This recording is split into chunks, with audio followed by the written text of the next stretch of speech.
everyone, and welcome back to the George Collection. I'm Rachel Rightside Blonde. Today I wanted to put my thoughts into a video in reaction to the CNN JFK Jr. documentary. I've given a couple shorter videos of my thoughts and what I thought of this documentary, but after watching all 3 episodes and putting my thoughts into words, here's my reaction to the entire thing. Number one, I thought it was good just to give a baseline to the people who maybe haven't heard of JFK Jr. Maybe there's people who were born in 1999 that to them JFK Jr. is just a historical figure from the past. So it was very good baseline information about JFK Jr., his life, his father, his mother, and his uncle too, who was assassinated as well. A lot of it was information I had heard before, whether it was through videos or stories or books that I had read. But I know that for a lot of people that might be new information, so I thought it was good just to get, again, the baseline information about JFK Jr., his life, and his struggles. Or even a son to the millions of people watching. John, what happened to your father? He's gone to heaven. He's gone to heaven? Yeah. You remember him? Yeah. What do you remember? I don't remember anything. Some critics said that it was too fluffy of a documentary. They didn't get into the nitty-gritty of who he really was and the issues that he had in his marriage and all that kind of stuff. And a lot of people thought that it was too critical. So there really was kind of a happy medium with the documentary, I thought. It didn't get too deep, but it also didn't get too dark either.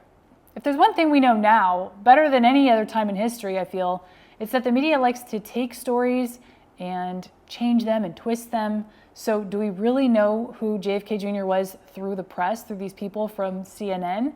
Probably not. They did have friends of JFK Jr. on that documentary, and I tend to take their word over the press's word any day. I thought it was extremely interesting, the comparisons they made between JFK Jr., Carolyn, and Princess Diana, and what happened to Princess Diana.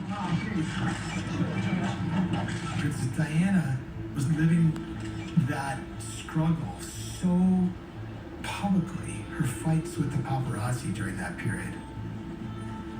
I'm sure Carolyn was watching it and feeling like she was the American version of it, and it probably just heightened her sense of isolation and frustration.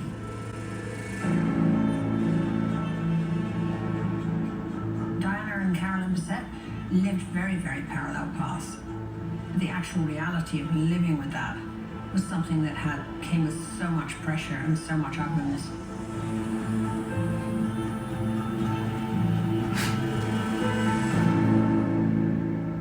But I really don't understand why they brought in Harry and Meghan. That kind of frustrated me because I don't see Carolyn as Meghan at all. I just don't. The thing that didn't really add up for me with that comparison is that if Carolyn was really in this relationship with John for, the status and the glamour of it all, she would never have arguments with him. She would just go along to get along.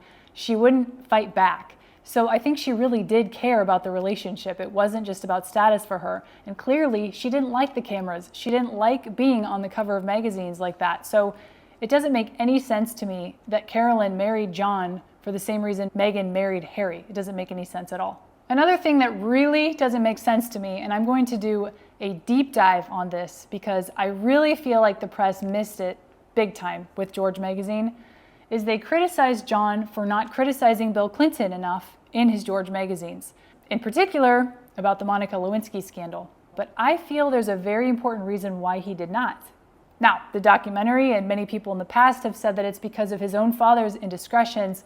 But again, what did we say about the press? We don't really know for sure if all of that happened the way it did.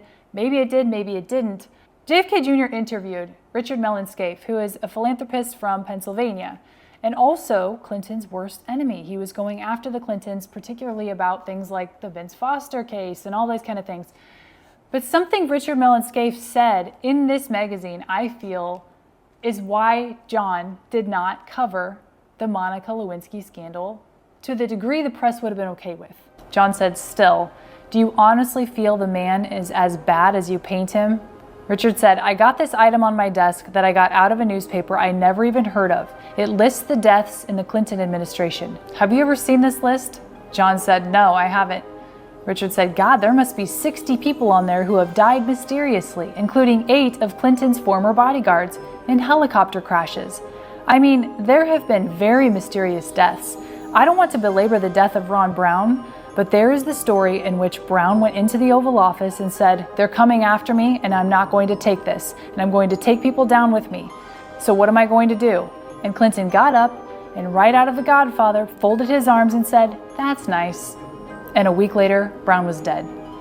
John said, "You actually believe there's a connection?" Richard said, "Yeah, I do." And the people in the Air Force, whoever took the photographs, pathologists and so forth, questioned the cause of Brown's death. And a great many of the black leaders also questioned it. They were protesting outside the White House, but then Lewinski came along and swept the whole thing away.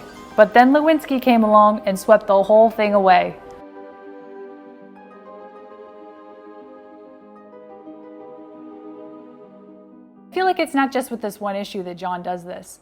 I think he was taking the entire political climate into consideration when he created George and wanted people to read between the lines, if you know what I mean. And to John's defense, he actually did kind of poke fun at Monica Lewinsky more than once. We happened to have someone who sent us Monica Lewinsky's poem that she wrote in 9th grade. Actually, not in 9th grade, when she was a 9-year-old. And I know I'm going to rot in hell eternally for this, but can I maybe just give it a sample? Yeah, give a sample. Okay. It was written, the poem is a poignant rumination on how, quote, I can be a delicious lunch, dinner, or breakfast, if you're weird.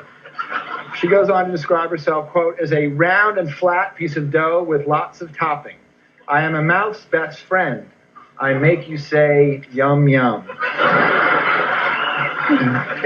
It's amazing how kids know at a young age what they're going to do with their life. But it wasn't all over the cover of his magazines like it was plastered all over the news back when that happened. Ironically, in this issue, the same one that JFK Jr. interviewed Richard Mellon Scaife, and I feel gives the answer why he didn't cover Monica Lewinsky very much. It says 1998, a year in full. While the nation was distracted by the president's zipper problem, a year of unparalleled drama was all there for the pondering. Who could have invented a cave-dwelling terrorist, a pro-wrestler turned governor, and a cannibalized Newt Gingrich? A recap of 365 days of mayhem that many Americans probably missed. JFK Jr. was keeping his eye on the ball, period. And I'll have more about that in an upcoming episode, a deep dive, if you will, of that particular issue. That does it for this episode of the George Collection. Thank you so much for watching. Have a great week, and I'll see you next time.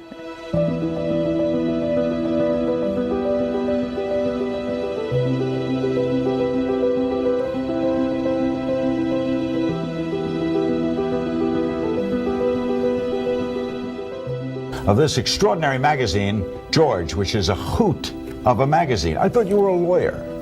I was. What happened? Well, we decided, actually taking a cue from folks like yourself and you around the 1992 election, that there was an opportunity here to change the definition of a political magazine. Certainly the way Americans were accessing information about politics and politicians was changing. Candidates were appearing on late night talk shows, on talk radio, on sitcoms, and there was a kind of a leveling process. And while the rest of media clearly had caught up with that, we felt that political magazines per se hadn't. Your mother was a hell of an editor at Doubleday. That's what I hear. Would she have liked George? I think she would have.